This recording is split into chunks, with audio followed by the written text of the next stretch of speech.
I smell a plan that will certainly go awry. Welcome back to Dead Good Book Reviews and to the third episode in Animorphs April. Today we are talking about Animorphs 33, The Illusion. Do not be fooled by the cover. This is not an Axe book, this is a Tobias book, which we know because there is the ghost of the boy he was on the cover. I've talked about this before. We open on a Friday night and Tobias is feeling fairly unhappy that Rachel has managed to drag him to a dance. He's a hawk, they don't tend to gravitate towards these things. Marco's also there and he encourages Tobias to let loose a little, but he's getting close to the end of the morph time and he's getting a little stressed out. He's in human morph. I think that probably should be clear. He tells Rachel he's feeling a little bit out of sorts in this body. You mean your body? The body you're in now is your body, Tobias. It's who you truly are, normally, naturally. We'd been through this before. And I didn't know how to answer, and I didn't know why she was pushing it. Uh-oh. But Tobias needs to be a hawk so that he can be useful. Useful doing what? At this point, he fills us in on 32 plus books of content. I'm not going to do that.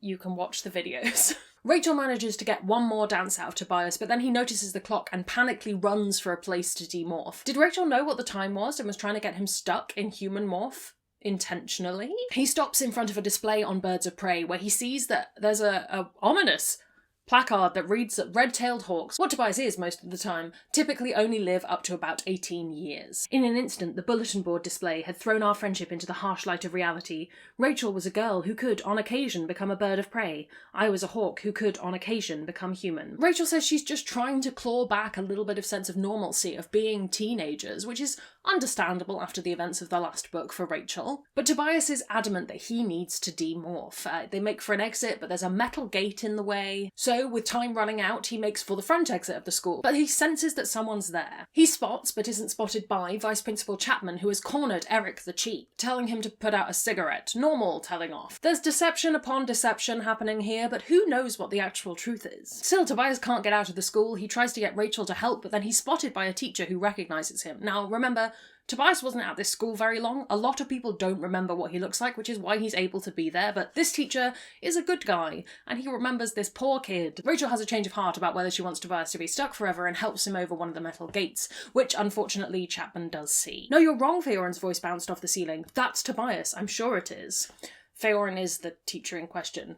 So much for anonymity. He manages to make it through the small gap in the top of the fence and flees for his life. For a moment, it seems like he isn't going to be able to demorph, like he's left it too long, but eventually he does manage to make it back to bird form. He sees at a distance Mr. Feoran running out and trying to find Tobias, but at this point he's looking for the wrong species. But no time to dwell on that, because before Chapman cornered Eric, Eric did say that he had some important plot to impart. They can't meet tonight because it'll distract the parents, but they're going to meet tomorrow to discuss everything. But it does involve the anti-morphing ray that the Yeeks have been developing, and the fact that the Chi have lost track of where it is. And also that the Yeeks are ready to test it on a live subject. Jake tells Tobias to go and find Axe and let him know about the meeting tomorrow. And he mentions that he's glad Tobias wasn't trapped without morphing powers because they need him to do what they need to do, which I've been saying for 33 books. But with Jake, you can never be sure anymore what was sincere and what was just expedient. He'd been one of the most open of guys back in the old days. What you saw with Jake was what you got, but he'd been a leader for a long time now. He'd learned to say what he needed to say. This is imposter syndrome, Tobias. There are seminars you can go to. So the next day they all gather together in Cassie's barn because her parents are gone for the day. While they chat, Cassie is tending to the needs of a bald eagle which has some kind of terminal illness, which I'm sure is not a reminder of Tobias's own mortality at all. They have a laugh at the fact that Chapman busted Eric for smelling vaguely like a cigarette rather than the fact that he is an actual spy, because Chapman needs all the sharing kids to look absolutely squeaky clean. It's good PR for them. They do also have to explain to Axe why smoking is bad, but I'll gloss over that for now. Jake and Eric bust into the room with breaking news. Turns out the Yeeks are ready to test the anti-morphing ray, but they don't have anyone to test it on. Visser 3 isn't keen to volunteer given that it might be fatal, and also the feedback from the ray might blow the ray up. Eric's theory is that next time the Mighty Morphin Animorphs make an appearance, the Yeeks are going to do everything in their power to try and capture them so they can test the ray. Well then, Marco said, we just won't get caught. We won't let them see us, or hear us, or smell us. Or will we? Jake interrupted. I smell a plan that will certainly go awry. Jake thinks they should let the Yeeks capture one of them so the rest of them can follow and see where the anti-morphing ray is being kept and obviously then destroy it or deal with it in some way. Marco points out the flaw in this plan, which is that if they don't get there in time, the Yeeks will very swiftly realise that these are teenagers and not Andalites.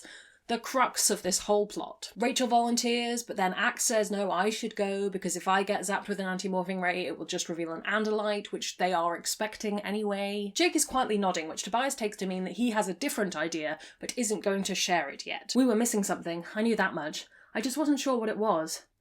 And then I knew. So if the Yeeks capture Tobias as a hawk and zap him with an anti-morphing ray, he will stay a hawk. They will believe that the ray doesn't work. Jake made a face I see too often. It's a look of disgust. Disgust with himself. He hadn't wanted to single me out, make me go on what might be a suicide mission. He'd waited till I could volunteer. The hardship of leadership, honestly. But in order to solve the what if they just think they found a hawk and it has no morphing powers problem, Axe suggests that Tobias acquire his DNA so he can demorph to Andalite every 2 hours. So with that, they decide they just need to find a place where they can control as much as possible so that Tobias can get kidnapped, but the Yeeks won't suspect that anything fishy's going on. Rachel actually suggests that evening there is a 3-day extravaganza going on at the Sharing to celebrate the opening of a new community centre that they've funded. The Animorphs had planned to go and see who was joining and who was around the Sharing anyway, so it might make sense to go. Cassie can't be there tonight as her parents expect her home, but they do need to jump at this opportunity. Turns out tonight is the biggest night of the whole thing. It's an awards ceremony, and Tom, Jake's brother, is being given an award. Do I write down what the award was?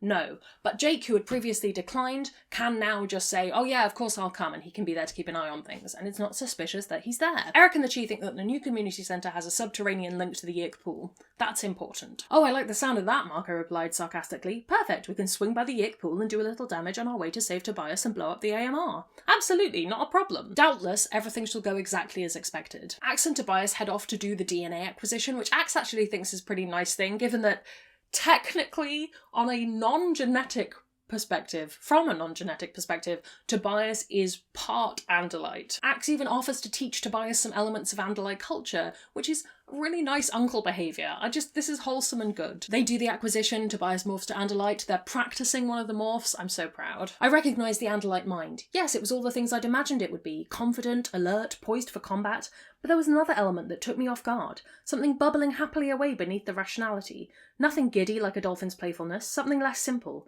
Optimism. That was it. Intense optimism. Axe tells Tobias that the Andalites work to quell that optimism, to tamper it down to something more like realism. They're warriors by necessity, but peaceful by nature. I believe we are a peaceful species, in love with learning, not combat, but to learn and to fight you must be joyful. I think an ancient Andalite inscribed that on a shawmitor. Andalite word of the day, shawmitor. It is a tailblade carving made by ancient Andalites, basically Andalite cave paintings. Axe tries to teach Tobias some basic tailblade moves, which goes pretty well, but Tobias does get his tailblade stuck in a tree. He also teaches Tobias how to eat through his feet, a useful skill. Together they look to the sunset to enact the Andalite ritual. From the rising of the sun to the setting, to its rising again, Axe said, we place what is hard to endure with what is sweet to remember, and find peace. He stopped. That's it. That's it. I like it. Me too. Alright, it's Saturday night and a wild Sharing publicity party is happening. Tobias flies over town and listens to the sounds of the celebration, which seems to be a celebrity-filled event by all accounts. He spots Jake, who looks exceedingly uncomfortable, but then again, I would too. Jake nods his head towards a buffet table where a human-morphed Axe is getting far too many cotton candies. I can relate as someone with a sweet tooth. If I had no inhibitions, I would get all of that sugar floss. It would be mine. Oh, Tobias, this cloud candy is superb. It's otherworldly. The way it melts on the tongue. It has a mass, yet it is weightless. Tobias has to try and wrangle Axe back in order, because as we all know, once Axe is eating, it's very hard to get him to stick to a plan. Axe is supposed to be guarding the others who are in fly morph, so it's got an important role in this. Marco has managed to make it into the chocolate fondue and is now being slowly cooked. I wanted to see if it would still taste good, sucked up through a fly mouth. You gonna help me, or do you want to just bust me? Let him get eaten, Rachel advised. Rachel is in the cotton candy that is currently stuck to Axe's face. Cassie says she's doing fine, but Tobias isn't going to tell her where she is for now. Just don't worry about it. Jake looks up at Tobias in a why me kind of way as he realises that a chocolate-covered Marco is about to be eaten by Axe. While they all try and navigate getting a fly out of a fondue with a strawberry, which is not a situation I thought I would be talking about on the internet, who shows up but Visser 3, everyone's favourite villain, Inhuman Morph. A fly buzzed past the Visser's ear. Slap. Cassie, was that you? I yelled. Cassie managed to dodge the slap with her fly reflexes, but that was almost a very nasty end to the series. And of course, the Visser is concerned that a fly might not be just a fly. Cassie lands on Jake's forehead and the Visser comes over planning to squash her, but Jake manages to distract him. In fact, Jake grabs the Visser's wrist, a meeting between the leader of the Animorphs and the leader of the Yeeks, one of them aware and one of them not. Cassie takes this opportunity to run to Jake's pocket and the Visser just assumes she's gone, none the wiser. Jake then goes and grabs Axe and gets him to pull himself together. What we had come here to do was turn me over to the Yeeks. Personally, I wouldn't have minded some more messing around. Kind of me too, I would like to see how much chaos Axe could cause at a Yeerk event. They split off. Jake heads towards the back of the building, Tobias sounds the all clear, and Jake throws a cinder block through a window. This allows Tobias to fly into the new community centre. Tobias realises just how much money the sharing has spent on this new centre. It even has something called Lego tables, which sounds incredibly exciting, and I would like one. Tobias runs into Axe, now in Andalite form, and the two of them agree it's time to get going. They spot a set of roped off stairs leading down into the basement, and it seems like that might be their best bet for getting into the more Yeerky complex. At first, the basement seems to just be filled with building materials, but then they notice a wall of TVs and a guy sat watching them. It's CCTV from the party. We're finally talking cameras, hooray! They hear someone approaching, so they duck into a nearby room. The door opened, and there, directly in front of us, were 4 Hawkbajir seated around a card table, elbow blades hanging casually off the chairs, tails slung back across the floor, each held a hand of cards tightly in his claws. A single unshaded light bulb dangled from the ceiling. Let's try a different door. What a wonderful mental image, but thankfully the Hawkbajir do not notice them. They're back in the security room, and someone with muddy boots, that guy who was approaching, asks the security guard if he's seen anything. He saw someone headed round the back, but then he lost him. Any animals, the TV man asked, never glancing away from the screens. He wasn't mesmerised by the screens, I realised. He'd been ordered not to look away, on pain of death. Oh, jeez. They get sprayed with wood chips as the 2 guards clean off their shoes, which is unpleasant, but it does lead them to know where they need to go to get to the entrance point to the Yeerk pool complex element of things. And it's the children's play area, which is the only place those wood chips are. They go to scope it out and see a bunch of people who probably are not of the age to be doing so, crawling through a children's play tunnel. They don't come out the other end. I don't think I need to explain why. At least 8 human controllers are standing by, and they recognise some of them from their reconnaissance of the Yeerk pool entrances. They watch as one human controller goes through the tunnel and opens some sort of panel which grants him access to the inside. As flies, they try to go through, but they get blasted out of the tunnel by some kind of pressure. They rationalise that this entrance is so obvious it must be set up to at least in part be a trap. Well, okay, it's a trap, I said. A trap is what we came for. Let's just get this over with. And so they do, but not until Rachel and Tobias have a little heart-to-heart, and she says, look, if everything goes pear-shaped, forget the mission, just save yourself. Everyone out. Everyone but Tobias and Rachel, Jake ordered. Axe, be ready. I'm going for the lights. And so the plan kicks off. As a controller makes his way towards the tunnel, Axe in Andalite morph gallops towards him, and Tobias dives down with Rachel as a fly on his wing. Axe knocks out the controller and Tobias swoops through into the Yeerk tunnels. Jake turns on the lights, revealing Axe running away for his life, trying to give the impression of this was a legitimate plan that went wrong and now we are fleeing. The tunnel door slides shut and Tobias can hear the grumbling of angry Hawkbajir getting ready to fight. The lights come on in the tunnels, revealing about 3 dozen Hawkbajir and a small blonde girl who looks kind of supermodel-esque. Oh well, she continued confidently, with one in hand we'll soon catch the others. A bird in the hand is worth 2 in the bush, he offered, smirking. Shut up, Chapman, the girl said calmly. You sound like some pun-spouting villain from a Batman movie. Chapman apologises, revealing that this woman is in fact the sub-visser, which stuns Tobias enough that he doesn't move until Rachel prompts him to do so. He tries to fly away, but the Hawkbajir slices off some of his tails, making it much harder to fly. The sub-visser smacks Tobias down with an artificial arm, and at that point she introduces herself. I'm Sub-Visser 51, second in command to Visser 3 in this part of space. Call me Taylor. Taylor is apparently her host body's name, and she does not like Chapman, which honestly makes me appreciate her kind of more. Knowing he has to do so, Tobias demorphs in front of them to his Andalite form. Taylor points her artificial arm at him and releases some kind of white powder, which causes no small amount of pain before also paralysing him and Chapman and a chunk of the Hawkbajir. Surprise! She laughed to herself, standing tall, unfazed by the gas. So sorry for you all. Looks like I'm the only one who remembered to take the antidote in advance. Oh wait, did I forget to tell you all? Her laughter stopped abruptly. Gather up those fools, she ordered, motioning to the remaining Hawkbajir. Oh, she's a villain all right, she used. Gas, she cackled, she said fools, she's a villain. The downside to all of this is that Fly Rachel is paralysed too, and she was meant to go and get the others. She could be stuck in morph, so he yells at her to demorph now before she's trapped as a fly forever. Tobias, I'm slipping off your feathers, I'm falling. It sounded like she was starting to cry. Not a sound I'd ever expected to hear.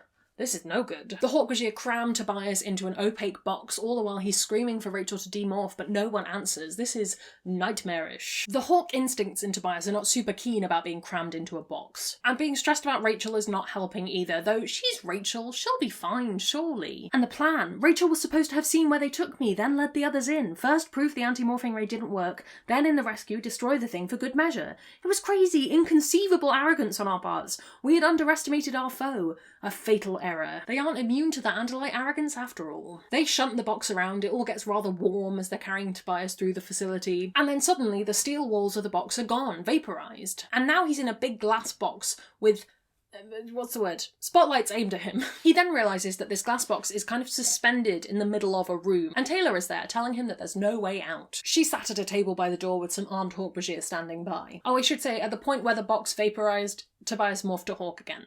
Demorphed to Hawk. So, Taylor tries to persuade him to demorph. In her opinion, he needs to demorph. It's gonna get confusing. But Tobias isn't gonna give her an Andalite ear to infest. He's staying small. I looked again at the glass walls of my cube, smooth and thick, flawless, featureless, except for one small inset panel. In the panel were 3 circles, 3 discs like oversized elevator buttons. They were coloured, one red, one blue, one black. Taylor lets him know that this is some new Yik technology, presumably the anti-morphing ray. Tobias taps the panel with his beak and gets electrocuted. It's not great. With that, some Hork-Bajir shuffle around, letting in everyone's favourite villain, Visser 3. This doesn't bode well. Tobias is gripped with fear, mostly because after 33 books of fighting this guy, somehow he's still standing. The Visser explains that he was delayed because of the events outside and also looking for some more trusted officers. He also says that they followed one of the Andalites that got away to a shelter in the woods, which they then destroyed. Touchingly primitive, the way Andalites live. You're a claustrophobic species, aren't you? Always craving the open air. Well, your compatriot is now random atoms floating in open air. The Visser also tells the Sub-Visser that the Andalites they found have been destroyed. He seems disappointed in Tobias's lack of reaction, which is telling in itself. If he'd really found any of the others, he would have kept them alive and brought them here to test the ray on. Visser 3 brings in his most trusted scientist, Dr. Synagert and Singh, who are wearing lab coats and look generally like they haven't slept in a few days. One of them heads over to a telescope-like device that is aimed at Tobias. They flip a few things and they press a big button. The cube glows and there is a womp womp womp sound, but nothing really happens. The scientists sort of look anxiously over at the Visser, who is just complaining about the noise that the machine makes. I don't understand, one of them said breathlessly. It is impossible for it not to be working. Impossible. He ran towards me, stood on tiptoes to peer at me in my cube. I was still a Hawk. I had not demorphed, for the very excellent reason that I was not morphed to begin with. I am shocked that this plan has worked so far. Visser 3 deals with this failure incredibly rationally. I'm just kidding, of course. He orders the scientists to be fed to Taxons. Dr. Synagert is convinced that this is Andalite banditry at its finest, but Visser 3 isn't having it. I don't have time for this, he said, disgusted. This Andalite is all yours, Sub-Visser. Make the Andalite demorph. Infest him. I leave the task to you. This is your specialty. Do not disappoint me. He walked leisurely through the door. The Hork-Bajir grab the scientist and take them off to a hole in the floor, which opens up and reveals a pit of Taxons below, because evil villain science labs have to have a pit of Taxons. They just do. The Sub-Visser is not looking too hot, having had a glimpse of her own fate if she can't make this work. You'll soon be trapped in Morph, Andalite, the Sub-Visser said. Surely you don't want to live out your life as a bird? I decided to answer. I won't give you another Andalite body to infest. Tobias again remarks that the resemblance between the Sub-Visser and Rachel is uncanny. It's sort of a there but for the grace of God goes Rachel situation. She makes her way over to that control panel with the big buttons. The black one they press to try and start the ray, but what do the other buttons do? Tobias finds out quite quickly that the red button is a button that causes a lot of pain to whoever is in the cube. Turns out that the Yik scientists have found a way to get direct access to the parts of the brain that include pain and fear. Yay! Tobias can't even answer the Sub-Visser's questions. He's just retreating inside himself, trying to shy from these sensations. Tell her, make it stop, tell her. Me, the human me, the boy inside kept screaming, tell her. But the Hawk suffered dumb, helpless. The Hawk had no way out. The me that was a bird, the body, the physical me, didn't know that there was a cause for the pain. And the Hawk brain can in a weird way manage the pain, has already accepted the pain as a part of life. Just goes on to autopilot, into survival mode. The pain is on and off for a while as the Sub-Visser presses the button again and again. Tobias flees deeper into his Hawk brain, closing off his human mind. Images flash before him, he's headed into madness. Tobias sees his uncle, beer can in hand, being a dick about Tobias's success in an art contest, and then in the cube flaps around in pain with a broken wing as the Sub-Visser just keeps on pressing that button. There's a bully harassing Tobias on the way home, Arya, that fake relative who just wanted to find out what was in a letter from his dad. Staring out at the crescent moon, the stars. I want to go home, I cried in a whisper, but I knew as I spoke I had no idea where home was. That you're light years from home, Andalite. The Sub-Visser. What? Had I spoken aloud? The death of Tobias's father, Elfangor, plays out in his mind. And the anger bubbles up. Anger at the Yirks, anger at this whole situation. I'm doing this section a disservice because it is exceptionally well written. And if you can read these books for yourselves, I would say that this is a book where the writing really shines. Eventually the agony gives away as the Sub-Visser finally gives up. I'm a fool, she raged suddenly, inexplicably. Of course the pain ray can't break you. You're using your morph as a shield. Any sentient creature would long since have wilted from this much pain. Whatever ugly bird you are now isn't sentient. It can't be. You would never have lasted. So she now thinks this is all about contrast. You can't have this level of pain without feeling a similar level of pleasure. So, as you might have guessed, she presses the blue circle, which does pretty much the opposite of the red. This plays out nice memories, which thankfully the subvisor cannot see, as obviously they aren't Andalite memories. This pleasure kind of knocks him back into human territory. After all, Hawks can't really experience this kind of thing. He knows that she's going to use that red button again, and he might not be able to cope, but for now, enjoy the happy memories, right? You have at most 12 minutes left in the morph, maybe less. Are you a fool? Do you want to live out the rest of your life eating roadkill, never to know such pleasure, such happiness again? And she goes for that red button, remarking also on the short lifespan of Hawks if Tobias decides to stay in morph. Tobias thinks of Rachel and dips into a memory of flying with her. He plays out another series of memories, even ones including the Elemist, which I wasn't expecting. I don't think I would think of those as a positive. Your time is up. Do you understand that? You can never escape your morph. You will be a bird till you die. Who said that? Rachel? Taylor? The subvisor? Me? The subvisor is very cross that Tobias has decided, as far as she knows, to sacrifice his Andalite body. And also she's very scared that the Viscera is going to throw her to the Taxons because she hasn't succeeded. Your childish loyalty is amusing, but you'll learn, Andalite. She spoke the words bitterly and with emphasis. You'll learn that it's foolish to betray your friends. Friends always betray you. I answered instinctively, forgetting to keep up my guard. Mine wouldn't. She heads for the buttons, and Tobias just has to distract her. He asks her what she knows about disloyalty. And then he compliments her, which is weird. The Yeerks wouldn't normally care about this, but apparently Taylor really does. She begins to reminisce about when her host body was the most popular girl in school. Tobias keeps her talking, letting her know Visser 3's gonna kill you. You have no hope. She claims to be Visser 3's expert on humans, but Tobias points out he's got quite a lot of those. Not like me, she yelled, flying into a sudden rage. I'm a voluntary. Do you not know that? This girl, this human, chose this life, chose to invite me to take control. Why? Why? Because she'd seen humans as they truly were. She chose us over her own people. Why? Because humans are weak and petty and stupid, and we will rule them all, and we will make them ours. All of them. Safe to say he definitely struck a nerve. She's not making much sense, but Tobias needs to keep her away from those buttons as long as possible. She keeps talking about Taylor's life, how she had it all, there was nothing she couldn't do, so why would she join the Yeerks? So it turns out she was trapped in a house fire, and when she woke up she had lost a leg and a lot of skin, and she basically wasn't beautiful anymore, and of course, because the world is terrible, lost all of the stuff that she had. The sharing were there to scoop up that broken girl and give her the future again. I wanted to be envied. Envied, do you understand? She demanded. I wanted all of that, all the memories, the sweet, perfect memories. I wanted to live that life.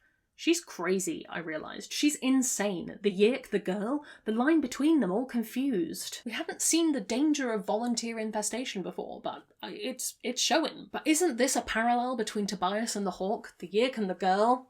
Interesting stuff. Turns out Taylor was the daughter of the chief of the police, which is who this Yeerk was eventually meant to go to, but the Yeerk just wanted to stick with Taylor. Who are you? Her face twitched. Her eyes bored in on mine.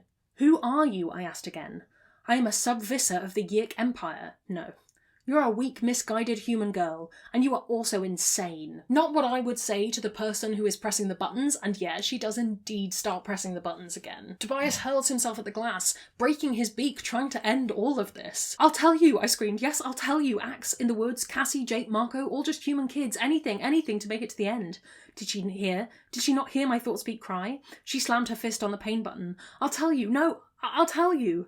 No sound was coming from me. Or did she not hear? Or was I not making a sound? Was I even still alive? Again, I have to commend past Judith for thinking this would be just like a silly fun series to make. Like, it's just amazing naivety there. Tobias in his mind starts following a trail through the woods and sees two moons shining overhead. This is not Earth he's now remembering. A familiar Andalite face pulls into view and he starts seeing memories that are not his own. They're his father's, Elfangor. He's fighting on the Taxon homeworld, war all around. I appreciate this is one of those times where having read the spin-offs might help. There are a few of these coming up. Just, it's fine, I'm not doing it. You're not alone in your suffering. You may die, Tobias, but never alone. You are one in a legion of great warriors, valiant Andalites who have died for freedom. Your lineage is courage and bravery. If you live, you carry our torch, a burden carried by many, a singular honour. And then Tobias snaps back into the room of the cube and he hears Visser 3 saying he'll make him talk. The Hawkbajir carrying an eagle that must of course be Rachel and hold her above the Taxon pit. They threaten to drop her in if Tobias doesn't tell her all he knows. You get nothing from me, Yeerk, I said.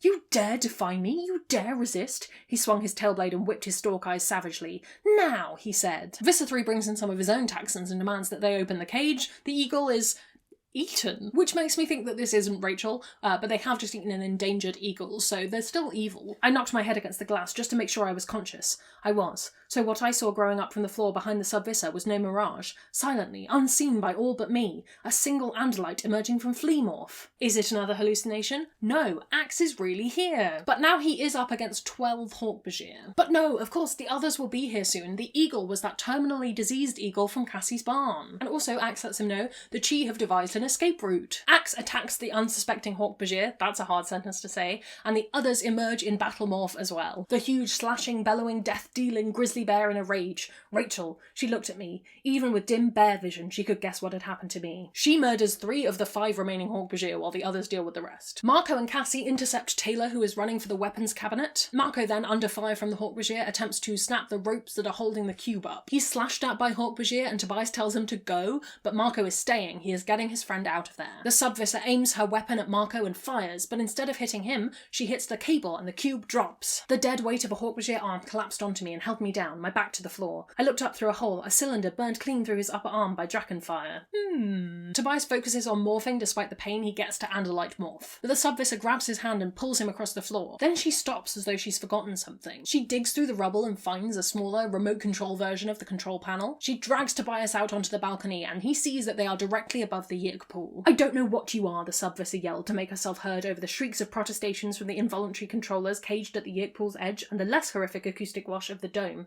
I don't know what power you possess, that you can morph beyond the 2-hour limit. An inhuman hatred coated her words, but I know that I don't care. You will die. Die! Die! She cracks his fingers and releases her hold, dangling him over the edge, but Tobias refuses to let go. The smaller control panel falls out of her hand and drops into the pool, losing her a little bit more leverage. Tobias hears a roar, and Rachel shows up to be a bear and generally mess things up for Taylor. Finally, Tobias finishes his Andalite morph, and for a moment he sees Rachel and the subvisor face to face. Rachel is absolutely going to strangle this woman, but he manages to stop her. You know she should die, Tobias, Rachel said. She will, I said. This is the Yik you lost a prisoner. Leave her to Visser 3. What she did to you. Rachel, be Rachel, not her. I really feel like they're going to have to cross this no-killing line at some point. I'm guessing it'll come around about book 40. So, at this point, we cut to the beach for the end of the book. Everyone is there, everyone's in human morph having a wonderful time. Except for Rachel, who had to go do something with her dad. Tobias tells Axe about those weird Andalite memories he had from El Fangor, and it turns out this is like an Andalite rite that can happen. It's meant to be memories that pass through DNA to give you strength as you're dying, but apparently it's just superstition.